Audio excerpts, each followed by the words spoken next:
Seja muito bem-vindo a mais um episódio do N1Cast, o podcast número 1 mais bombado de empreendedorismo, saúde e inovação aqui do YouTube. E hoje vamos falar com o nosso advogado, Dr. Marcelo Polacchini. Olha só, gente, vocês vão ver a importância de ter um advogado ao seu lado na jornada de empreendedor, na jornada até no seu dia a dia. Marcelo, muito obrigado. Obrigado demais por ter aceitado o convite. Imagina, que isso. Prazer é todo meu estar aqui contigo, Valentim. Qual a tua área de atuação hoje, né? Se você puder contar um pouco da tua jornada no direito, onde você está atuando hoje, e se puder trazer um pouco do histórico. Eu atuo hoje eu atuo na área de direito empresarial. Cuido basicamente de empresas, desde pequenas empresas, microempresas, até empresas de grande porte. Tá? Eu comecei como estagiário de uma empresa muito grande, hoje uma multinacional de alimentação. Era um estágio de curto prazo e fiquei lá. Hoje estou há 23 anos nessa empresa. Comecei como estagiário, sou diretor jurídico e tenho meu escritório também e me especializei em atuar basicamente na prevenção de conflitos de empresas. A gente via muito problema contencioso, muita briga, muita discussão, muito litígio. Hoje o meu papel é evitar que esses litígios aconteçam. É trabalhar em contratos bem feitos, é trabalhar numa assessoria, é trabalhar próximo do cliente, para que a gente tente evitar de toda quanto é forma possível, ou o máximo possível, evitar litígios. E se tiver, que sejamos preparados para uma boa discussão. Mas a gente tem uma falsa impressão de que o advogado é aquele profissional que a gente procura para resolver um problema, resolver um conflito, né? É como qualquer profissão. A prevenção é muito mais barato e muito mais efetivo do que a correção. É como o médico, como o mecânico, qualquer profissão que seja. Você tem que atuar, e eu acho que a boa atuação do advogado é prévia. É não deixar que o litígio aconteça. É preparar o empresário, preparar a empresa para que ele esteja absolutamente ciente dos riscos do seu negócio, com mais ou menos intensidade, a depender do perfil da empresa, perfil do empreendedor, para que, se o caso, se tiver, infelizmente, que virar um litígio, que estejamos preparados para isso. Mas essa ideia de advogado só de contencioso, que a gente chama, que você está chamando de advogado para briga, de fórum, tudo isso a gente tem que evitar. Isso a gente busca de tudo quanto é forma assessorar a empresa, para que não aconteça. Mas parece que não é uma prática. De modo algum. Primeiro que se tenta economizar. Primeiro ponto. Se contrata só na hora que aconteceu o problema. Na hora que aconteceu o problema. E repito, isso não é só na área de direito. Isso é geral. Você sabe disso. Na tua profissão também é isso, e diversas outras é assim. Entretanto, isso tem mudado. Tem mudado até porque quando a pessoa cai num litígio, cai no judiciário, o judiciário é lento, é custoso, decisões para tudo quanto é gosto. Então você fica ao sabor de uma decisão de terceiros que não está balizado, por exemplo, num contrato bem feito, numa relação sólida, e aí fica contrato no Brasil é válido, doutor Marcelo? A gente ouve... É válido no que eu digo nos termos dele. A gente ouve muito nos últimos anos falar sobre, às vezes, a palavra insegurança jurídica. Sim. Primeiro, explica isso para a gente, para o espectador. O que é esse termo insegurança jurídica? Insegurança no Brasil é um fato. Insegurança no Brasil é um fato. Isso porque, por exemplo, em matéria tributária, nós temos uma enxurrada de legislações, portarias, resoluções, enfim, todo tipo de norma saindo diariamente. Então é difícil você acompanhar esse tipo de coisa. Além disso, você tem um judiciário, que isso está cada vez mais na mídia, um judiciário que é cada vez mais ativista. Então, são algumas decisões que não são puramente jurídicas, são decisões políticas, decisões que influenciam na vida do empresário. O empreendedorismo no Brasil é muito difícil, você sabe disso, você é empreendedor. Sim. Você sabe como é que você está ao sabor de mudanças legislativas, mudanças trabalhistas. O judiciário trabalhista é extremamente paternalista. Por exemplo, a reforma tributária, a reforma trabalhista, me perdoe, trouxe alguns aperfeiçoamentos na legislação trabalhista. Ótimo, caiu no judiciário, o TST falou, é inconstitucional, é ilegal e, entre aspas, revogou, sem poder para isso, algumas das conquistas que tivemos com a reforma trabalhista. Então, você fala, poxa, eu tenho uma lei válida, aprovada pelo Congresso, e a hora que você cai no judiciário, essa lei ele diz que simplesmente não vale. Exemplo que eu te dei, um exemplo concreto disso, na legislação trabalhista, era previsto de que quando o empregado entrava com uma demanda e era vencido, ele tinha que pagar, nada mais justo que isso, os honorários da parte contrária. Sim. Como acontece quando o patrão perde. Ok, foi para o judiciário, ele diz, não, mas essa norma não pode vigorar por conta de hipossuficiência do empregado, mas está na lei. Mas... Então, esse é um exemplo que eu estou te dando, mas para você ver como é que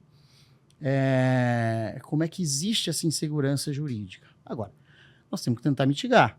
O papel do advogado, principalmente o advogado preventivo, é tentar mitigar todas essas questões. Ele tem que estar antenado nessas decisões, esses julgamentos, essas mudanças legislativas, para que, se o caso, adeque o instrumento contratual, oriente o seu cliente para que mude o perfil, mude a forma de agir, mude a forma de recolhimento de tributo, para que tenha, quanto menos possível, insegurança, tenha um pouco mais de segurança. Tem uma questão interessante que algumas pessoas comentam, né?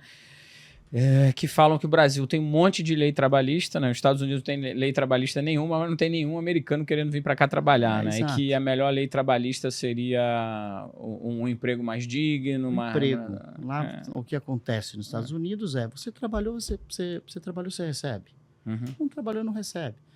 É a forma mais justa possível. Aqui, se você tem paternalismo de todas as formas, você tem uma situação, uma decisão agora da justiça do iFood.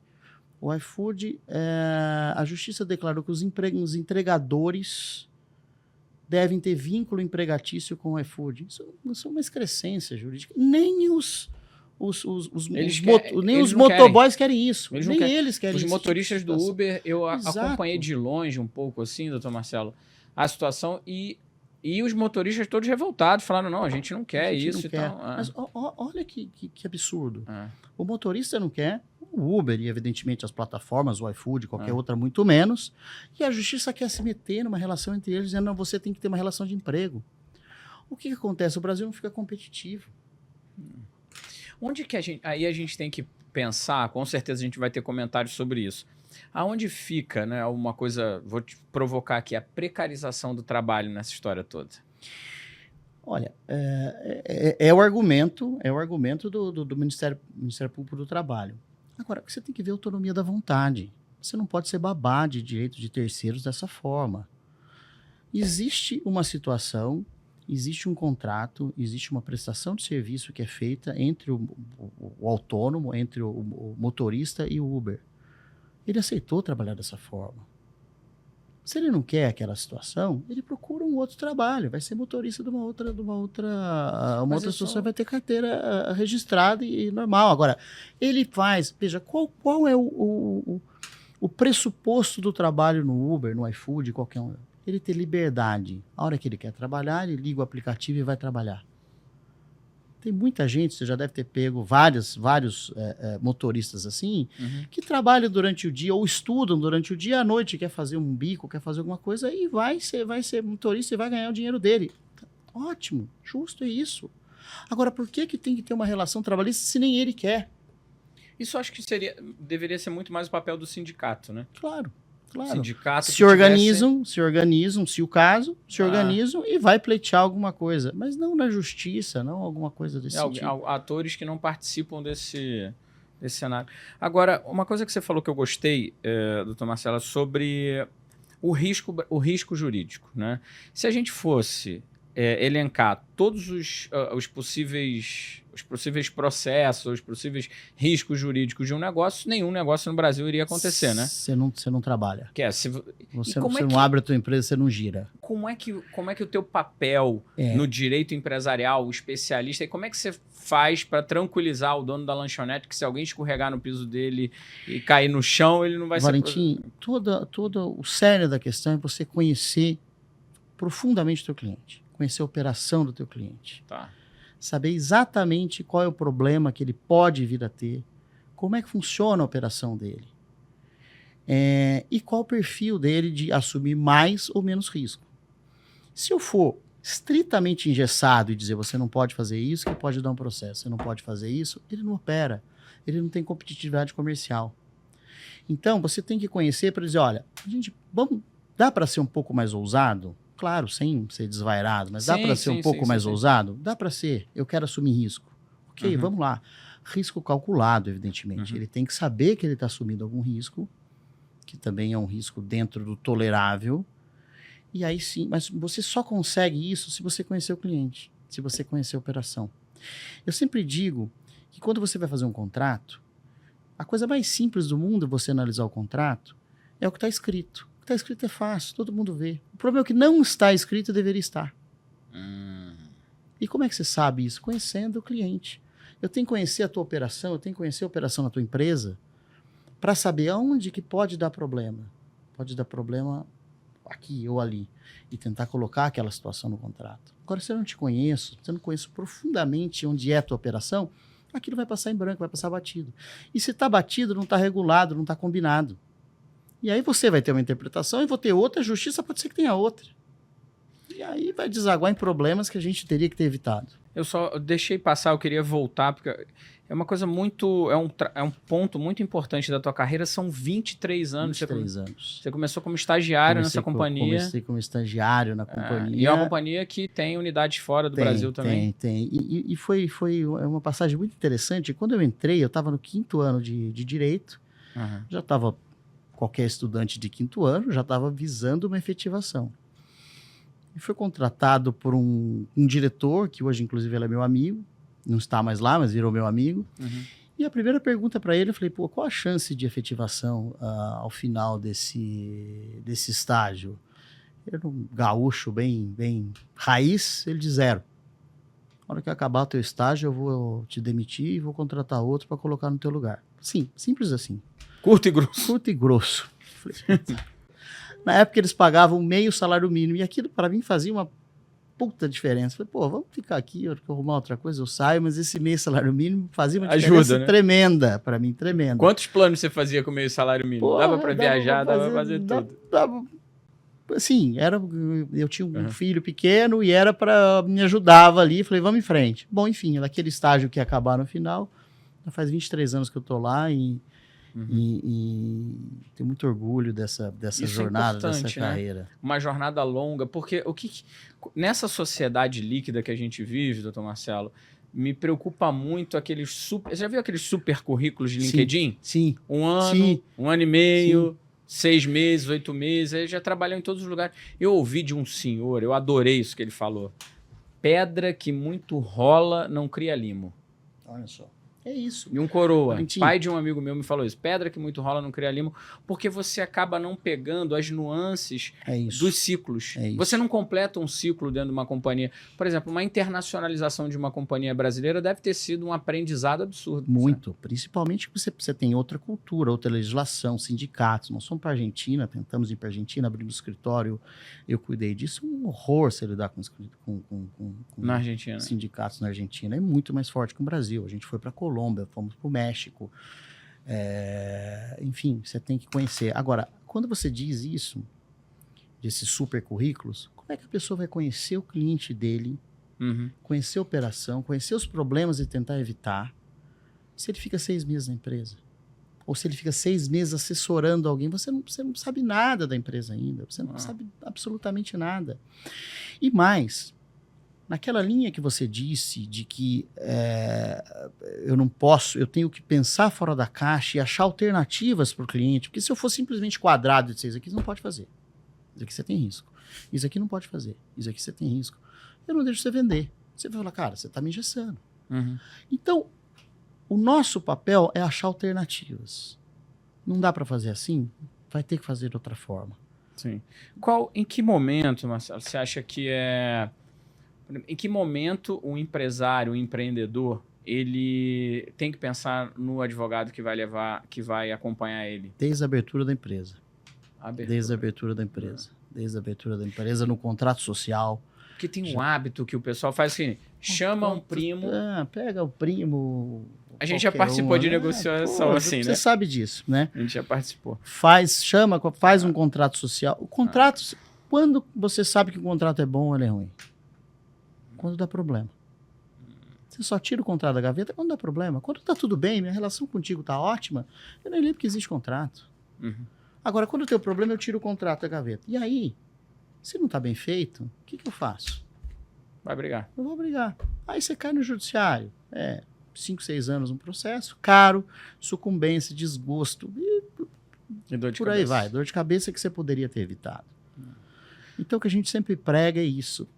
Tenta ter uma pessoa próxima do teu negócio, próxima da tua operação, deixa ele entender o comercial, deixa ele entender a operação, até para te dar alternativas. Nós não podemos ir por aqui. O cliente não aceita essa cláusula. Poxa, dá para ser assim? Dá para ser um pouquinho assim? Vamos tentar oferecer alternativas para que a gente consiga fechar? É o advogado pró-deal, um advogado pró-negócio, focado em fazer o negócio acontecer. E se tiver que assumir risco, que assuma. Então você acha que primeiro dia, né?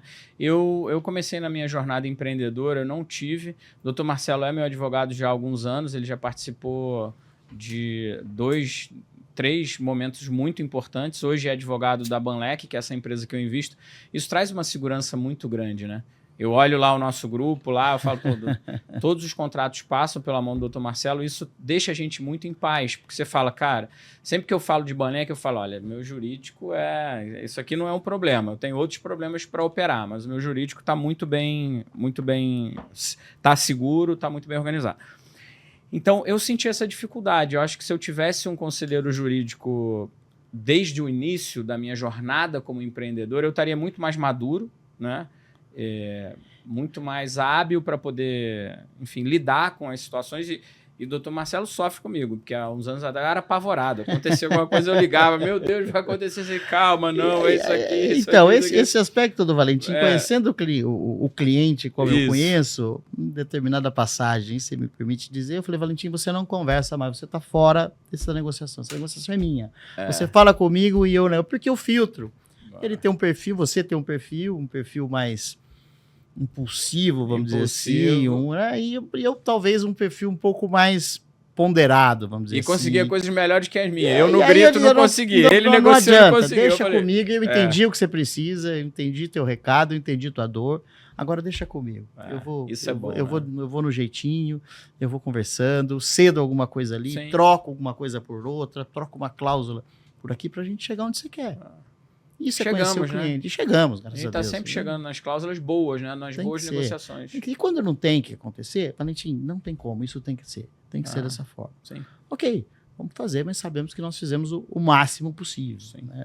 O que você identifica, Marcelo, hoje, na sua vivência no direito empresarial? Quais são assim, os erros mais comuns que o principal erro do empresário hoje, ou os principais erros que você encontra, né? Eu vejo o primeiro ponto, contrato. Primeiro ponto, contrato. Contratos, ou falta de contrato, ou contrato mal feito. Esse é o primeiro ponto. E é onde eu procuro assessorar. O contrato é a base de uma negociação bem feita. Quanto mais completo está o contrato, teoricamente, menos problema vai acontecer. Aquilo está regulado, aquilo está bem regulado, e se tiver que ir por uma discussão, você está mais garantido do que cláusulas, como eu disse anteriormente, cláusulas faltantes. Não adianta nada, se eu não te conhecer, eu não vou saber, repetindo isso, mas enfim, se eu não te conhecer, eu não vou saber as cláusulas que precisam estar e não estar. O que está escrito é fácil. O problema é o que não está. E aí eu só vou saber o que precisa ser escrito se eu te conhecer. Se eu não te conhecer, eu não conhecer a tua operação, não adianta nada. Então, quando eu tenho um cliente hoje, eu procuro entender profundamente como é que é a operação desse cliente. Como é que é o comercial, como é que é a operação, como é que funciona, como é que vai, onde dá o problema, aqui e tal. E esse lidar, uma coisa que a gente já vivenciou é de... Você está numa mesa de negociação, são 10 pessoas, e cada um quer trazer o seu advogado. Isso vira um balai de gato aí, né? Muitas vezes, ficam discussões homéricas com relação a isso. Você tem que tentar... Você acha que um empresário mal assessorado por um departamento jurídico, ele perde a oportunidade, né? Não só, ele pode quebrar. Né? Se eu te faço uma operação tributária, se eu te sugiro um planejamento tributário incorreto, depois de 4, 5 anos a Receita te autua, ou o fisco paulista, ou o carioca, seu fisco estadual te autua, ele vai te autuar, vai te cobrar o valor, todo o valor que você deixou de recolher, mais uma multa que pode chegar até 150% em situações extremadas, mas enfim, até 150% pode chegar essa multa, com correção de Selic, que está 12 e pouco por cento. Então, gira um monstro aquilo. Então, primeiro, o seu advogado, ele pode fazer que você não feche negócios, ou ele pode não te passar riscos que você deveria saber. Se você soubesse aquele risco, talvez você não fecharia. E pior dos mundos, pode te trazer um problema de cunho tributário, de cunho civil, de cunho societário, que depois lá na frente vai te quebrar a empresa. Eu conheço uma grande empresa de que o advogado sugeriu para fazer um trabalho tributário, fazer uma compensação de PIS e COFINS, e não indevido. Essa situação, fez um parecer, isso está na casa de R$1 bilhão, isso é impagável isso. Então eu posso te gerar problemas absurdos. Então agora, por isso que... voltando um pouco só para resgatar o que eu tinha te perguntado antes sobre o contrato. A gente tem muita interpretação e tudo, mas o que está escrito no contrato, o que está escrito ali é válido ou cabe interpretação? Veja, existe princípios gerais de direito que você deve seguir. Então, não são todas as cláusulas, que devem ser interpretadas e são interpretadas ao pé da letra. Por exemplo, você faz um contrato com o consumidor. Eu não tenho liberdade de contratação com o consumidor. Existem algumas cláusulas que são proibidas de fazer, independentes de estejam escritas ou não. Ainda usa aquele termo leoninas? Leoninas. O consumidor é hipossuficiente, que a gente chama. Quer dizer, ele é a parte fraca dessa relação. Você pega um contrato com companhia de telefone, celular. Você tem condição de discutir aquele contrato? Você não tem. Ou você assina aquele contrato com a operadora, ou você não tem a linha do celular.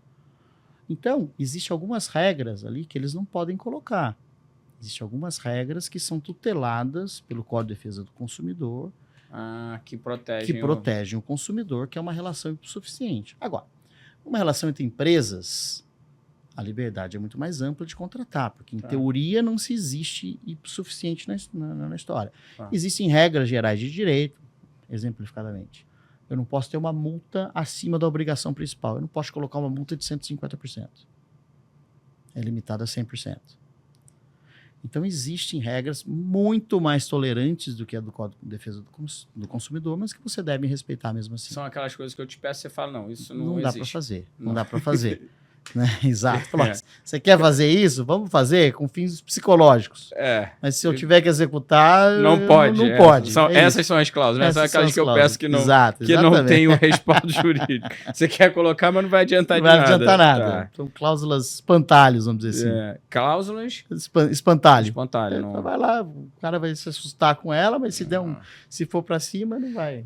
A gente consegue, Marcelo, eu sei que a tua especialidade é o direito empresarial, a gente vai voltar nele daqui a pouco. Agora, quando a gente fala do empresário, a gente também está falando da pessoa. Sim. Está falando da pessoa física. Todo mundo tem um negócio, todo mundo, né? Todo mundo tem um médico para quem ligar, todo mundo... Você acha que é uma prática... Hoje eu me sinto muito seguro e muito... Eu deveria ter entendido isso antes, bem antes na minha vida, de ter um... Você acha que toda pessoa ali que movimenta X por ano, que tenha lá, enfim, deva ter um com certeza. Com certeza. As relações no Brasil, você falou, a insegurança jurídica é muito grande. As relações são muito complexas. Todo mundo que movimenta determinada... Ainda que na pessoa física, você tem diversas relações que você tem interpessoais, que você precisa, de uma certa forma, garantir isso. Você precisa garantir teu patrimônio, você precisa garantir essas relações que você tem para que você não entre numa furada mais para frente. Além do que, é como um médico de família. Você precisa ter alguém para quem você precisar ligar, cara, me dá uma orientação a respeito desse assunto, por mais banal que seja, mas que você precisa ter. Não dá para ficar sem procurar a pessoa só a hora que... No interior a gente fala, quando a vaca foi pro brejo. Quando a vaca foi pro brejo, não tem mais... Dá para você fazer, mas a atuação é limitada. É o exemplo do médico. Você faz o preventivo, ou você quer a hora que você vai no hospital e precisar de uma cirurgia. Se você tivesse cuidado preventivo... Por exemplo, eu sei que você não vai poder dar o número exato, mas o quão um microempresário, um dono de uma clínica, a partir de quanto seria ele ter acesso a um consultor jurídico, mas... Você pode fazer um trabalho de cobrar por horas, um fixo mensal baixo, enfim, é algo que é absolutamente suportável dele pagar. Não é nenhum absurdo. Nada. Seria como um contador ali, uma coisa mais... Alguns escritórios de contabilidade têm advogados que estão dentro do escritório. O problema é que eles tratam isso de uma maneira muito genérica. É aquilo que eu te disse. Ele não conhece a empresa. Então, o amadurecimento do profissional... É um amadurecimento, porque você precisa contar com ele. Ele precisa entender o teu negócio. O advogado que está dentro do escritório de contabilidade, você vai ser mais um para ele ali, ele vai tratar. Ele já tem um copia e cola de uma... Exatamente. O que você vê hoje, Marcelo, de maior... Vamos lá, vamos pegar em negociações. E você consegue trazer um padrão de quais seriam os pontos de maior atenção no início de uma negociação? Vamos lá, tem vários tipos de negociação. Mas uma negociação de M&A, que chamam, né? De uma empresa comprando a outra. Uma empresa comprando a outra, uma fusão de empresas. Você teria ali pontos que você já vai... Sim. Primeiro ponto é a questão tributária. Primeiro delas. Porque isso pode influenciar absurdamente no que você vai receber ou não, no líquido que você vai receber. Dependendo da forma como você recebe, é isento ou é tributado mais ou menos vezes. Então, você tem que fazer primeiro um planejamento tributário numa situação da negociação. Da negociação. A forma como você vai receber aquilo pode ser isenta ou pode ser tributada com maior ou menor intensidade. Então, esse é o primeiro ponto. Segundo, principalmente para quem compra a empresa, você tem que se resguardar de problemas que a empresa vai ter, porque afinal de contas você está assumindo aquele CNPJ. Então, como é que você se resguarda numa diligência prévia para saber se aquela empresa de fato está saneada e se aqueles riscos que existem você os conhece? Terceiro no caso, se você você tem que resguardar isso no instrumento jurídico, um direito de regresso, uma responsabilidade pessoal do sócio anterior, declarações de que não existem nenhum outro passivo ou nenhuma outra contingência conhecida. Enfim, existem diversas situações que você tem que trazer para dar garantia tanto para quem compra quanto para quem vende. Regras, por exemplo, de não concorrência. Você vai comprar a empresa, você no mínimo vai ter que exigir que o sócio anterior não crie uma outra empresa no dia seguinte e concorra contigo. Então, são situações que você tem que disciplinar adequadamente. E em relações, por exemplo, você já atuou com franquias, por exemplo? Já atuei com franquias. Já atuei. Como que é a relação? O contrato de franquia ele é um contrato muito mais engessado, né? O contrato de franquia, você tem uma COF. E o circular de oferta de franquia que você deve entregar para a pessoa 10 dias antes da assinatura do contrato definitivo. Pelo menos 10 dias antes. Para que ele possa estudar como é que funciona. E o que tem ali na COF? Tem de onde ele compra, quais as lojas que abriram nos últimos meses ou nos últimos anos, as lojas que fecharam, faturamento de todas. Ele tem que entender como é que é a franquia, como é que é o franqueado. O modelo de contrato, que é o pré-contrato, aquilo que ele vai assinar, são contratos muito mais engessados, porque é um contrato padrão. O franqueador não pode mudar o contrato ao sabor de para você, para ele, vai mudando o contrato de um para outro, senão ele perde a característica do negócio dele. Por isso que a legislação exige que você entregue essa COF com 10 dias de antecedência para que ele possa estudar se de fato ele quer aquilo. E a COF deve ter todas as informações financeiras do negócio. O que ele vai comprar, o que ele vai vender, de quem ele deve comprar, quais são as regras do negócio, taxas, evidentemente, o histórico dos demais franqueados. Ele tem que saber quem abriu e quem fechou. Ele tem que saber, olha, essa franquia abriram 10 nos últimos 12 meses e fecharam 15. Você já vai falar, pô, tem coisa errada aqui, né? Se tem 15 fechando, o que será que está acontecendo? Será que o faturamento não é aquele? Será que tem alguma situação? Então, a franquia, existem situações muito específicas com relação a ela. Tem uma legislação específica com relação a isso. Para a franquia. Para a franquia. Tá. E sobre a situação, já foi um assunto muito falado no ano passado, quando você citou a questão da diligência, né? De você conhecer o negócio. E quem estava comprando a ação da Americana? Mas aquilo foi uma fraude, né? Aquilo foi uma fraude absurda. Tem duas nuances aqui. Primeiro, foi uma fraude. E segundo, que há um erro crasso da empresa de auditoria. Quando uma empresa desse nível tem uma Big Four, que assinou o balanço. Você compra a ação baseada no balanço da empresa, assinado por uma empresa de auditoria, uma Big Four.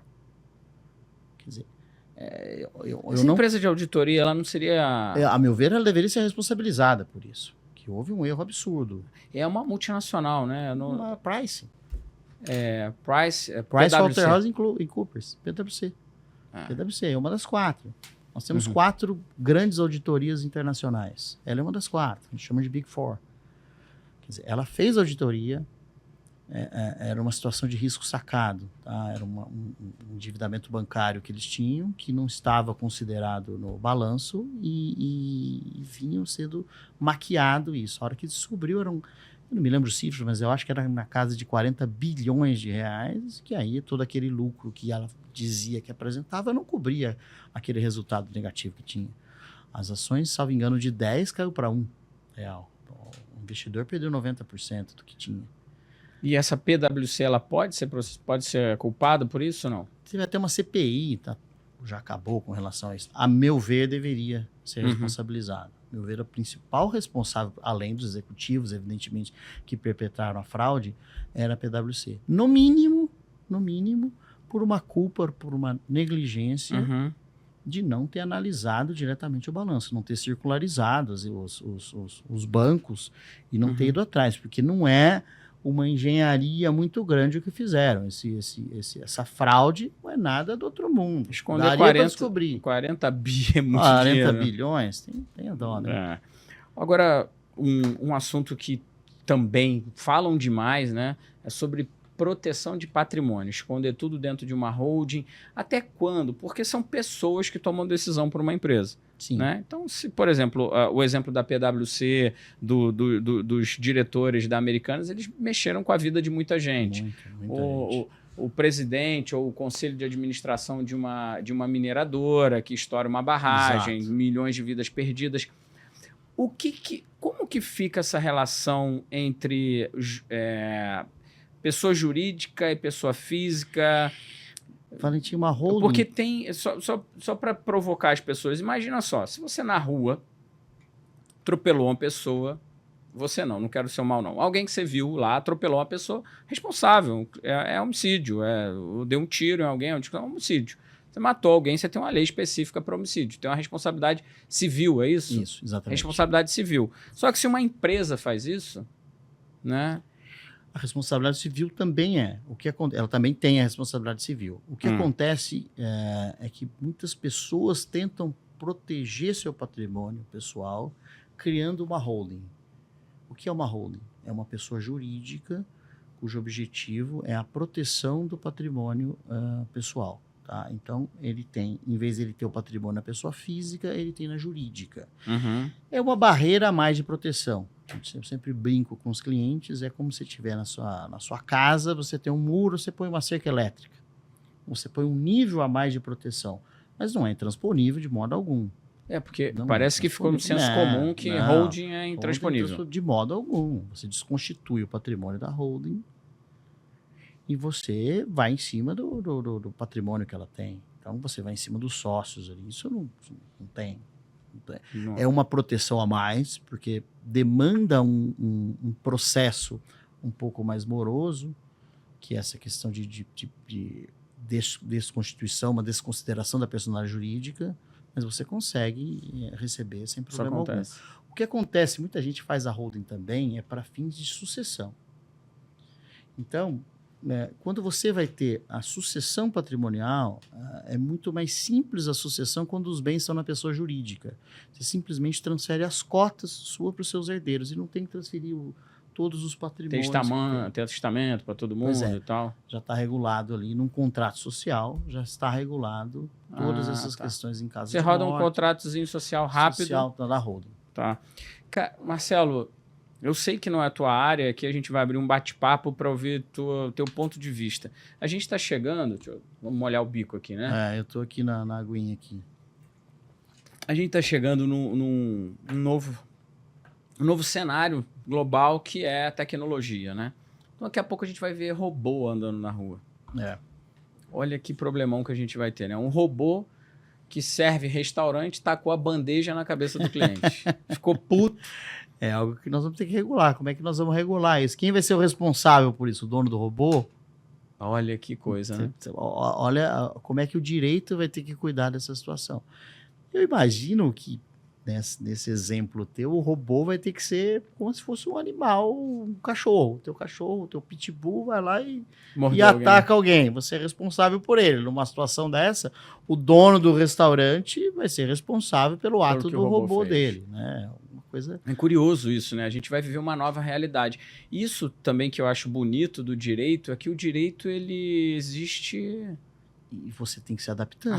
O direito tem que ir adaptando para as novas relações. Veja, quando saiu a internet, você teve que adaptar as regras que existiam para um ambiente digital. Crimes digitais.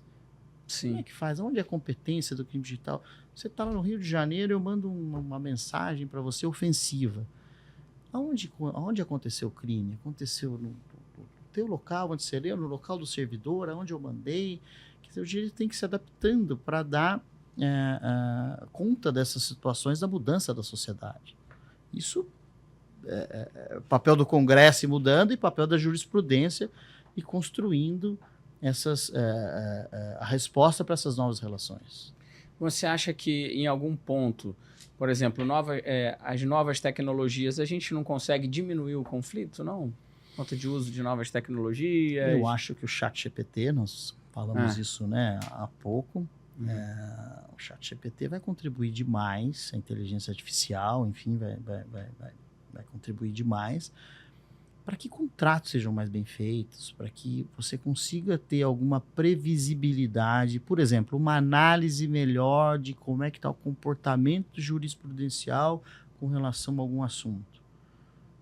Talvez a tecnologia vai nos auxiliar com relação a esse tipo de situação para reduzir conflitos. Mas relação interpessoal é algo muito difícil de você evitar que se tenha conflitos. Você pensa de um jeito, eu penso de outro, e muitas vezes a pessoa não está disposta a ceder, ou o outro está disposto a ceder. Isso vai desaguar no judiciário de uma forma ou de outra, ou em outras formas de resolução de conflito, mediação, arbitragem. Você acha que contrato tem que permear a nossa vida mesmo? O que a gente ouve também eu estou pegando tudo assunto, manchete de jornal. Já estou tirando todas as minhas dúvidas aqui. Por exemplo, eu vi uma coisa interessante sobre famílias, que tem regras na família que nenhum descendente Protocolo familiar. Protocolo familiar. Recentemente aqui de um cliente meu. Que não pode casar com... O cliente não pode casar com regime sem ser regime diverso da separação total de bens. A família só pode indicar, quando tem uma empresa comum, só pode indicar um dos membros da família, não pode contratar determinado... Existe um protocolo, uma regra familiar, e eles devem seguir, principalmente famílias que têm um patrimônio muito grande, eles desenvolvem esse patrimônio, porque começa a entrar gente terceiros na família. Os filhos se casam e por aí vai, outras relações que tem. Então, está tudo disciplinado como é que tem que ser feito. Isso é algo muito novo, começando agora, e tem tido bastante procura com relação a esse A gente viu o caso recente ano passado na família, né, da Vivara, dos fundadores da Vivara, que deu um rebuliço. O pai voltou e demitiu metade do conselho se demitiu. Então, eu tive um caso recentemente que tinha uma situação dessa, de que todos os membros da família são obrigados a casar com separação total de bens. Eu discuti com o cliente a minha interpretação. Olha, você vai colocar essa cláusula no protocolo? Na minha visão, ela não tem validade. É que eu vou exigir que um terceiro tenha um comportamento de patrimônio dele, cara. Se ele e a esposa querem casar com comunhão total de bens, é problema dele, é problema de ordem pessoal dele. Então eu tenho... Mas vamos lá, se essa esposa que casou com um neto, pega uma família que tem um milionário, a esposa casou com o neto, com comunhão de bens, essa esposa, 5 anos depois do casamento, contraiu uma dívida bilionária. Só que o patrimônio desse neto sozinho não consegue pagar, mas ele é sócio de uma empresa. Mas aí você tem que ter no contrato social dessa empresa que se houver dívidas pessoais não relacionadas ao negócio, não se pode penhorar cotas da empresa. Então a empresa talvez vai pagar aquela dívida dele, vai pegar as cotas dele para ela, vai comprar de tesouraria, vai pagar as dívidas para que não entre no patrimônio da empresa. Mas, veja, é difícil você ter uma regulação tão grande com relação ao casamento. Você vai dizer o que o teu filho vai fazer ou não vai fazer? Entendi. Está dentro da esfera íntima, pessoal dele. Você pode talvez ter outras consequências. Ó, se você fizer isso, talvez você não vai ter um assento na companhia. Ok, pode ser. Mas ele pode fazer, ele vai fazer. Se ele quiser fazer, ele vai. Porque pode, né? Direito... Porra, direito é dele. Você não pode se meter nesse tipo de relação.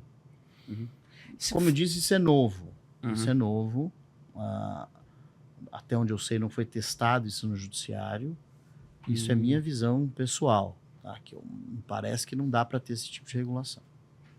Como que é fazer direito no Brasil, Marcelo? Você acha que o Brasil...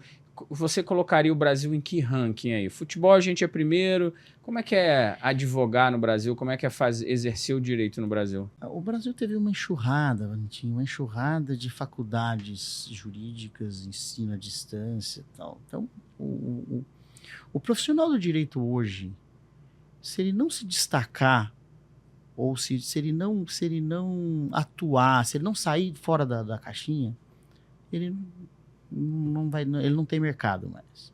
Tem muito advogado para pouco problema, vamos dizer assim. Tá? Você acha que o Brasil judicializa demais? Muito. O Brasil é um dos campeões de judicialização. Um dos campeões de judicialização. A gente tem outras modalidades, arbitragem e mediação, que são modalidade de resolução de conflito, que não são... É comum aqui, não? Não é comum porque é caro. É muitíssimo caro. Uma arbitragem é cara, uma arbitragem é desconhecida. Então, funciona para grandes contratos que demandam um conhecimento muito específico. Você vai fazer um contrato que envolve uma questão de engenharia muito, muito complexa. É legal você ter um árbitro, porque a hora que você vai discutir, quem vai decidir aquilo vai ser uma pessoa especializada naquele ramo. Você vai levar isso para o juiz vai ter que não entende bulhufas do assunto, vai ter que ir atrás de um perito. O perito muitas vezes não tem aquela capacidade específica, porque o teu problema é muito, muito segmentado, e aí você não tem a decisão que você esperava, sai decisões injustas e por aí vai. O tribunal, a Câmara Arbitral, ela tem o mesmo poder da Justiça Comum? Tem, mesmo poder, só que isso tem que estar previsto no contrato. No contrato prévio. No contrato. Chama cláusula arbitral. Você tem que prever no contrato de que se aquele contrato gerar algum conflito, necessariamente você tem que submeter aquela questão a uma Câmara Arbitral, e aí você já elege qual a Câmara Arbitral. Você pode ou não escorrer um pouco mais como você quer que seja essa arbitragem. Um árbitro só, 3 árbitros, 2 árbitros escolhem um terceiro, e por aí vai. Mas tem que estar previsto. O padrão é a justiça. A exceção, desde que prevista, é a arbitragem. Cara, muito interessante. Dentro das cláusulas contratuais, né, você já trouxe para a gente aqui, né, que entrando para uma negociação, tributário, diligência para olhar o que aconteceu para o tratado, o direito ao regresso e a cláusula e a cláusula de não concorrência. O que você identifica hoje que pode atrapalhar uma mesa de negociação? Você acha que... Como que você transforma uma negociação em algo mais fluido? Como que você... Por exemplo, um cenário. Como é que você... Olha, uma empresa quer comprar outra. Como é que você montaria esse teatro de negociação? Primeiro contadores, depois tal. Como é que você mexe esse tabuleiro para fazer uma negociação acontecer? Porque a gente olha as negociações, elas são muito longas. Sim. E muitas idas e vindas. Elas são desgastantes. E a gente já passou junto por negociação. É cansativo. Sim, sem dúvida. Principalmente quem não tá quem não é do ramo. Quem né? não é do ramo, porque a gente não negocia. Tem ansiedade para resolver isso logo. Pressa, a gente quer brigar por tudo e tal. Como é que você montaria assim, a mesa de negociação ideal e o fluxo de negociação ideal? Primeira coisa que você tem que assinar, a primeira coisa que você tem que ter é um NDA, um contrato de confidencialidade. NDA. Primeiro documento que você tem que ter. Olha, vamos assinar um contrato de confidencialidade. As informações que você vai me passar, eu me obrigo a não compartilhar com ninguém, exceto, evidentemente, aquelas pessoas que vão participar da negociação, advogado, contador, o board da empresa. Então, assinamos o contrato de confidencialidade. Depois disso, e aí a gente costuma fazer uma oferta não vinculante. Que é isso? Eu coloco basicamente qual é a minha oferta. Olha, eu quero comprar a sua empresa por tanto, e aí pode ser um múltiplo de EBITDA, que a gente chama, um múltiplo de faturamento, ou fluxo de caixa descontado, menos dívida, que eu ainda não sei, porque eu não fiz a diligência, e colocar as regras básicas da minha proposta. Caso você aceite essa oferta, eu vou te pedir um prazo de exclusividade. Poxa, eu vou dedicar agora recurso, eu vou dedicar tempo para analisar a tua empresa. Então, se você estiver negociando com outras pessoas, trava essa negociação para que fique algo específico só entre a gente. Feita essa situação, nós começamos uma diligência. A diligência é feita olhando diligência fiscal, tributária, comercial, por aí vai. Olhando todos os passivos que tem a empresa. Quer passivo materializado, que é aquele que já teve autuação ou já tem um processo, que era aqueles passivos ocultos. Por exemplo, algum recolhimento de tributo que ele fez a menor, ou alguma situação trabalhista, que algum trabalhador que ele contratou sem registro, ou contratou como autônomo e que não está, que pode gerar algum problema. Depois você quantifica tudo isso e faz uma proposta para a empresa, que essa sim é vinculante. Dizer, olha, o teu faturamento é X, a minha proposta é Y, você tem tanto de contingências, eu vou descontar, vou te pagar em tal forma, e aí sim, aceito, você vai para a redação do contrato, que é um contrato de compra da empresa. E aí se envolve uma compra parcial, você também tem que fazer um acordo de sócios. Que esse gera os maiores problemas ali, mas você tem que regular a relação entre o sócio anterior e o sócio novo. Quais são as regras de alçado, o que você pode fazer, o que você não pode fazer, quais são as regras de você... Você é mais psicólogo ou mais advogado nessa situação? Você tem que ter um papel de psicólogo grande, porque você tem que... Veja, você está mexendo muitas vezes com o patrimônio da pessoa que ela construiu a vida inteira. E se você deixar as duas partes, muitas vezes elas não conseguem se entender, porque não são sai discussões acaloradas, não saem. Então você tem que filtrar aqui, trazer aqui e tentar, como te disse, achar um jeitinho, um bom sentido, ajeitando cláusulas de cá, cedendo onde pode ser cedido, endurecendo onde você tem que endurecer, para que cheguem numa relação. Você não acha que o cenário melhor para uma negociação era ter, por exemplo, um escritório... seria melhor que você assumisse com a tua equipe a negociação para os dois lados? Não. É melhor ter um de cada lado? Sem dúvida, porque senão você vai estar conflitado com os dois lados. Você vai ter que... É difícil a pessoa ter isenção adequada para que achar uma postura justa. Você quer X por isso, você quer Y. Então nós vamos ter que achar o melhor caminho ali. Se você tiver um escritório único, ele vai ter um conflito de interesses ali muito grande. Você vai dizer o seguinte: poxa, eu vou contratar um escritório para vender minha empresa para eles, mas será que depois esse escritório não vai ser o advogado deles depois e vai eventualmente ter algum conflito? Então não existe esse... Não existe. Não existe. Igual tem a Câmara Arbitral que... Não existe isso. Quando existe a Câmara Arbitral, é alguém que decide. Ah, mas necessariamente tem um advogado de cá e um advogado de lá, cada qual defendendo os interesses dos seus clientes. Uhum. Mas existe... advogado único não funciona nesse tipo de situação. Para esse aconselhamento, não, né? De modo algum. Não. Tá. Senão ia ser muito... Porque eu já participei de negociação, cansa a gente, sabia? Valentim, você imagina uma situação dessa, o seguinte: como é que você ia ficar sabendo que você está... Como é que você ia ficar sabendo que você está vendendo a tua empresa e você tem um advogado único e você fala, poxa, será que esse cara depois não vai ser o advogado dele que vai continuar na empresa? Então tem algum conflito de interesse ali? Tem alguma cláusula que ele poderia ter negociado a mais ou a menos? Que erros não cometer? Vamos lá. Aonde, nesses teus 20 e tantos anos de experiência, que os principais erros que você já viu numa mesa de negociação ou um sinal de alerta que você fala, não seguimos aí? Quais são as arapucas, digamos assim, que travam negociação, que melam o negócio como um todo?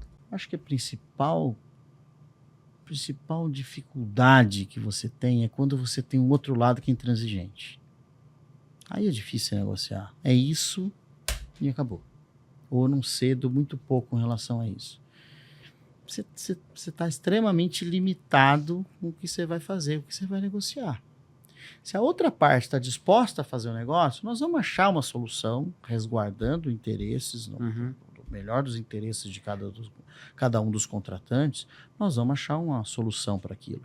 Agora, se você pega um outro lado prepotente, intransigente, tá, é difícil você conseguir prosperar numa negociação daquela.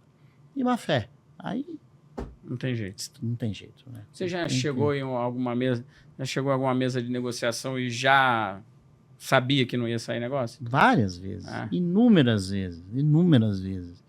E dizer, a hora que eu saio para o cliente, eu falo, vamos sair fora disso, que isso aqui não é pra gente, não é uma situação... Não vai dar negócio. Não vai dar negócio. E se der, vai dar problema. Esse tipo de postura não é uma postura legal. Então, vamos tomar cuidado. Eu não faria esse tipo de negócio. Tem aquela parte do leilão que é chata, né? A gente pede 100 para vender por 80. Mas isso faz parte da cultura brasileira, né? A gente tem que assumir o risco até determinado ponto. Passou daquela linha do razoável, é preferível você não fazer um negócio que você vai ter dor de cabeça. Para quê? Não vale. Aí não vale a pena. Aí é você querer fazer o negócio a todo custo, assumindo um risco desnecessário. Então não é só papel, né, Marcelo? Não é só o papel que te Não, leva... de modo algum. Você tem que ter o feeling da pessoa, o histórico da pessoa, o histórico da empresa. Hoje vamos lá, você é mais advogado ou você é mais consultor jurídico e um conselheiro? Eu sou mais um consultor jurídico. Mais um consultor. Veja, tudo está dentro do contexto da advocacia. Você é advogado, você é advogado. Tudo está dentro do contexto da advocacia. Mas eu tenho a impressão que quando você quis dizer ser mais advogado de contencioso. É isso? Vamos lá. Não, muito menos de contencioso. Muito menos. Eu tenho processos de contencioso, eu tenho alguns clientes que eu cuido de processo de contencioso. De briga, eu no meu escritório. Isso, de briga e tal, né? Mas eu prefiro muito mais essa parte de negociação. Mais saudável, né? Muito mais. Mais saudável para o negócio, dá mais resultado. Mais. O outro é uma discussão, é uma queda de braço ali, que a gente tenta evitar de toda forma. Mina a energia do próprio empreendedor e isso impacta no resultado do negócio. Exato. Então, o resultado financeiro da empresa, digamos, de desempenho, de inovação, de tudo, pode estar muito bem relacionado ao que o empresário, ao que o empreendedor, ao que o maquinista lá que está cara que está no cockpit está recebendo de pressão, né? Pode. Um monte de processo e sequestro de processo, e sequestro de bem e tudo. Penhora de conta bancária, imagem dele. Risco reputacional, uma coisa que se fala muito grande. Hoje você tem, por exemplo, situações, a Lei de Proteção de Dados, LGPD. Se você não cuidar preventivamente disso, você pode ter multas gigantescas com relação a esse vazamento de dados. E aí você vai discutir hoje um cenário que pode te quebrar a empresa. E aí você imagina um empresário envolvido numa situação dessa. Você acha que ele vai ter foco para cuidar da empresa adequadamente? Não, de modo algum. De modo algum. Então é mais um caso que ele não teria cuidado preventivo. Ele vai pegar uma tempestade com ralo entupido. Ele vai se afogar. Vai se afogar. Vai se afogar completamente. O risco reputacional também é muito grande, né? Quando você dá uma declaração pública, acabou. Hoje em dia, com Instagram, rede social, internet, rede social... Você não pode mais... Viraliza em... A gente tem inúmeros exemplos de empresas que fizeram declarações incorretas e tiveram que voltar atrás. Você viu agora o exemplo, há pouco tempo, o exemplo do Carrefour, da carne brasileira. Você lembra disso? Sim. Que não ia comprar, a França não ia comprar brasileiro, os vendedores, os produtores brasileiros não vendem mais para o Brasil. Ele teve que voltar a público e se desmentir. Ações caindo, ação caindo de preço na bolsa, o investidor, evidentemente, deve ter pressionado com relação a isso. Então, hoje tem que ter muito cuidado com esse risco reputacional. Isso quebra uma empresa, tudo isso. Não dá para entrar nessa bola dividida. Legal. Marcelo, você percebeu que a gente está 1 hora aqui batendo papo, não? Nem percebeu, Já né? fez? Já fizemos 1 hora de bate-papo. Marcelo, eu te dou muito trabalho? Um pouco, né? Pode falar a verdade, só um pouco. Você não dá, eu perturbo um pouquinho. O doutor Marcelo, ele é advogado, psicólogo e conselheiro. Fala, olha só, você não pode atender o telefone, você não pode isso, você pode aquilo, isso aqui. Calma, faz isso. O Valentim é um cliente que diz, você não fala no telefone, você não atende. Você vai falar com outra parte, por favor, fala comigo antes.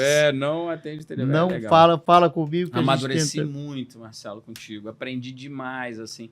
Hoje, quando alguém vem falar de consultoria comigo, qual é empreendedorismo e tal, eu falo, cara, você tem o seu conselheiro? Tem?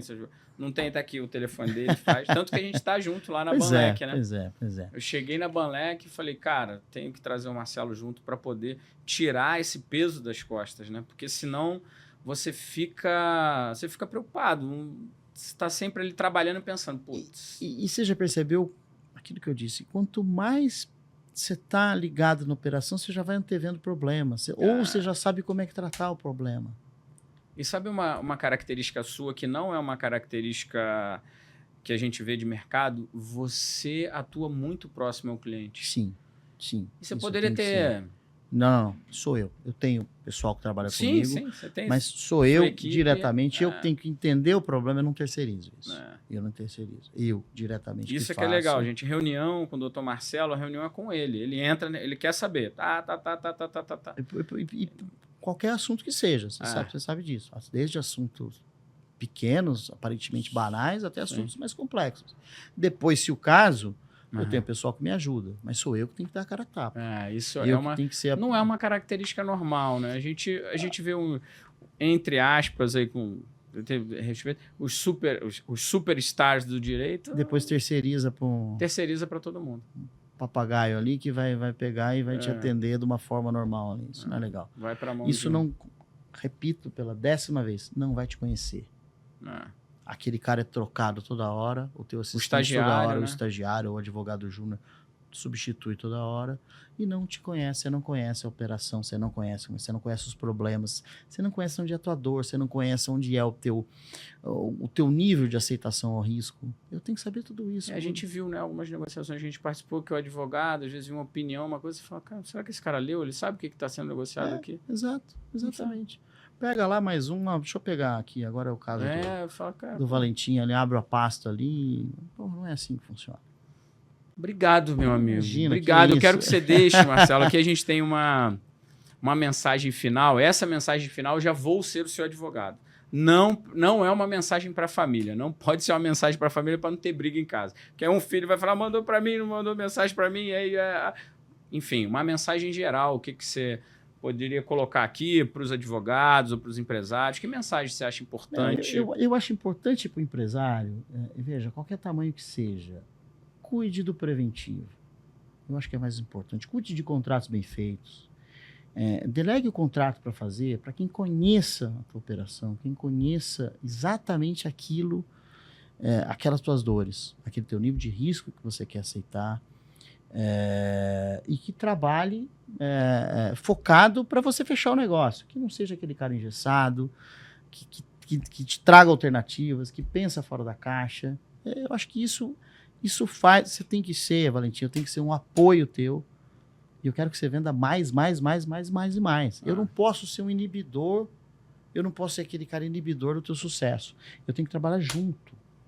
É isso que... Eu acho que o empresário, complementando aqui, eu acho que o empresário ele deve ter a maturidade de entender o papel do advogado na jornada dele e de ouvir. Sim. Né? Hoje, por que eu não bati não me dei mal, não fiz alguma bobagem? Porque eu ouço.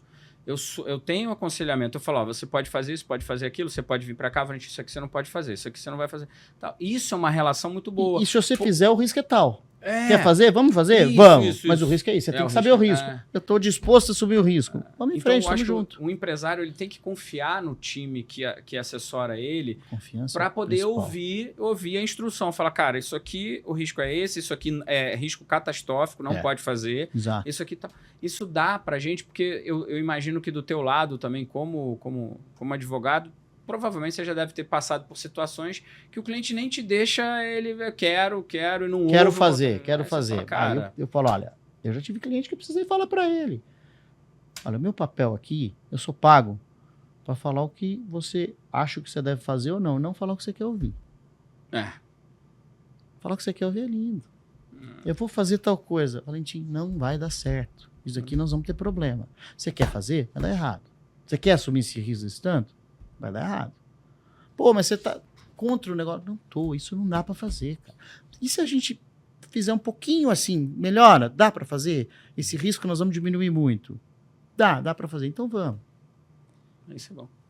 Isso é fundamental. Espero que o pessoal que acompanhou a gente aqui, a audiência que acompanhou, tenha essa visão.